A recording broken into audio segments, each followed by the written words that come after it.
Oui Oui et le buisson chantant. Par une après-midi nuageuse au pays des jouets, Oui Oui était en train de nettoyer son auto en chantonnant gaiement. « Regarde comme je te fais briller, ma belle petite auto !» s'écria-t-il. « Tu brilles autant que le soleil caché derrière les nuages !» « Bonjour, Oui Oui !» dit Monsieur Jumbo en approchant d'un pas lourd. « Tu ne veux pas m'acheter ce vieux phonographe? Je n'en demande que 20 sous. » Oui Oui aurait adoré pouvoir se l'offrir, mais il n'avait pas assez d'argent. « Aujourd'hui, je n'ai que 10 sous, » dit-il avec regret. « Mais si vous apportez votre phonographe à Mélissa, je suis sûre qu'elle pourra vous le vendre. »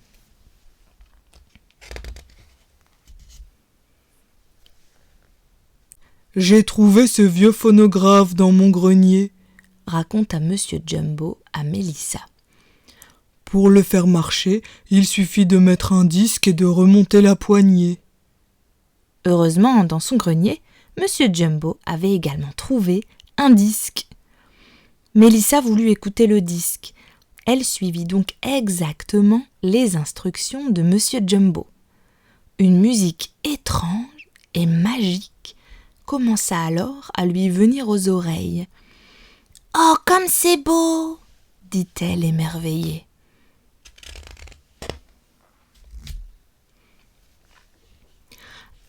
La musique rendit tout le monde heureux et songeur. Chacun se mit à tournoyer sans plus pouvoir s'arrêter.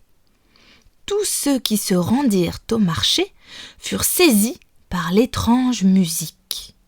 Monsieur Culbuto se balança mollement de droite à gauche. Souriceau tourbillonna et le clown mécanique réussit de lentes et paresseuses culbutes.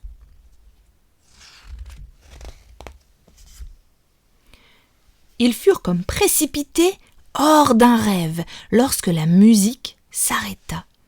« Quelle musique curieuse !» s'exclama Mathurin le matelot. « Qu'est-ce que c'était ?» Potiron expliqua qu'il s'agissait d'un enregistrement du buisson chantant. « C'est un buisson magique qui vit dans un endroit secret, en plein cœur de la forêt. »« Tu as vu ça, sournois ?» murmura Monsieur Finot, fort étonné de ce qu'il venait de voir. « J'ai l'impression que ce buisson chantant pourrait nous rapporter plein de sous. Il nous faut absolument découvrir l'endroit secret où il se cache. »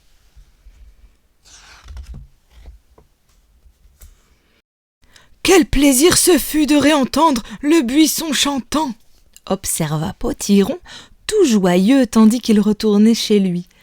C'est une musique si délicate. Potiron était loin de se douter que les deux lutins s'apprêtaient à lui tendre une embuscade. « On va attraper Potiron avec mon filet de pêche !» ricana Monsieur Finot. « Au secours ! Au secours !» cria Potiron, tandis qu'un filet s'abattait sur lui. « Je suis tout emmêlé !»« Alors, c'est vous, vilain fripon, qui m'avez tendu ce piège !» vociféra Potiron en voyant surgir Sournois et Monsieur Finot. « Libérez-moi immédiatement !»« Pas question !»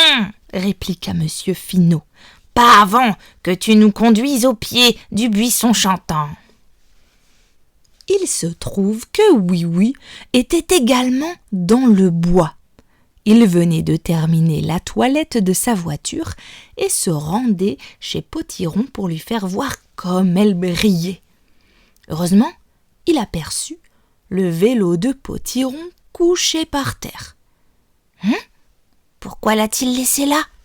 se demanda Oui Oui, qui commençait à s'inquiéter. Presque au même moment, Oui Oui entendit quelqu'un appeler à l'aide. Il suivit les cris, certain qu'ils provenaient de Potiron. Il fut saisi d'étonnement en découvrant Potiron prisonnier du filet des lutins. « Ramène de l'aide !» lui demanda son ami le nain. « Va chercher le gendarme !» Juste comme Oui Oui s'éloignait en courant, Monsieur Finot lui jeta un mauvais sort. « Ça s'appelle le sort du sauve-qui-peut, » dit-il à Sournois. « Maintenant, plus personne ne voudra aider Oui Oui. Ils voudront tous se sauver en le voyant approcher. » Oui Oui sauta dans sa voiture et voulut démarrer. « Il faut se dépêcher d'aller chez le gendarme, » dit-il. Mais son auto se débarrassa de lui et se sauva en trombe. Les lutins se réjouirent de constater que le sort du sauve-qui-peut agissait déjà. Oui Oui dut rentrer en ville à pied et n'arriva à la gendarmerie qu'avec beaucoup de retard. « Monsieur le gendarme !» s'écria Oui Oui à bout de souffle. « J'ai besoin de votre aide immédiatement !»« Je n'ai pas de temps à te consacrer !» répliqua sèchement le gendarme, et il disparut au dehors, laissant Oui Oui désemparé. C'était vraiment comme si tout le monde avait décidé de bouder Oui Oui, y compris sa chère Mirou. « Mirou, je suis si heureux que tu viennes me voir, » lui dit Oui Oui en l'apercevant devant sa maison. « Je ne viens pas du tout te voir, » répondit-elle sèchement. « Pourquoi viendrais-je perdre mon temps avec une stupide poupée en bois comme toi ?» Oui Oui était bouleversé. Il n'avait aucune idée de ce qui rendait tous ses amis aussi méchants envers lui. Puis il devina la vérité. Les lutins avaient dû lui jeter un sort afin que plus personne ne veuille l'approcher. « Il faudra donc que je porte secours à Potiron tout seul, » se dit courageusement Oui Oui en fonçant la tête la première à travers le bois noir parmi les branches.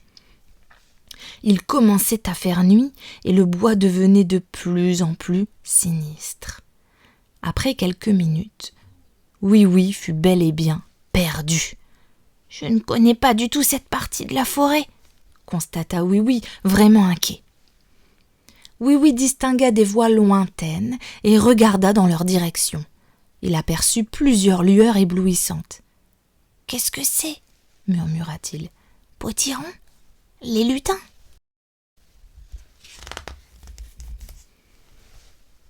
Oui Oui rampait avec précaution vers les torches lumineuses quand une brindille craqua sous ses pas.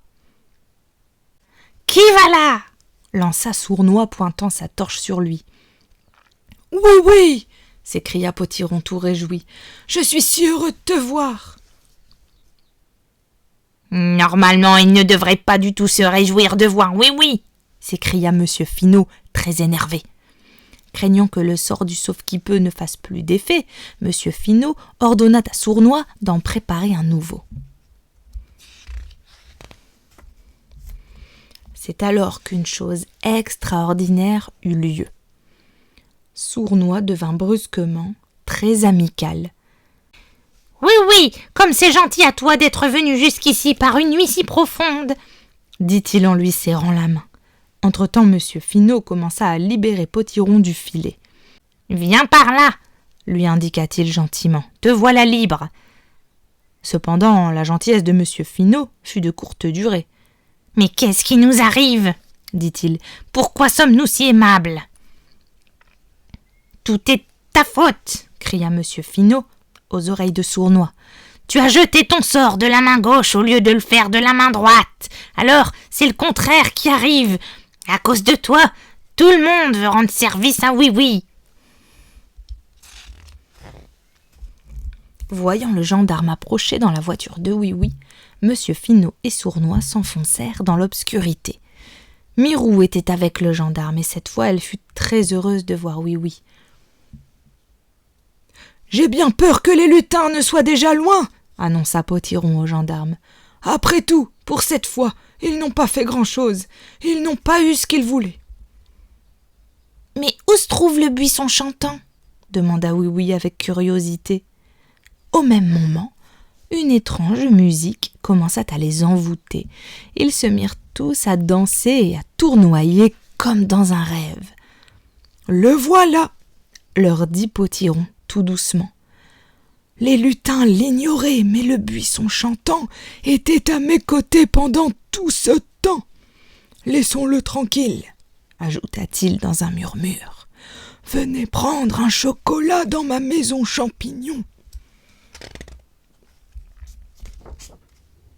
Ainsi, sur la pointe des pieds, tous les jouets s'éloignèrent du buisson chantant, le laissant accomplir sa délicate musique au clair de lune. Le lendemain matin, le buisson ressemblait de nouveau à n'importe quel autre buisson de la forêt, et jamais personne ne pourrait s'emparer de son pouvoir magique. À bientôt.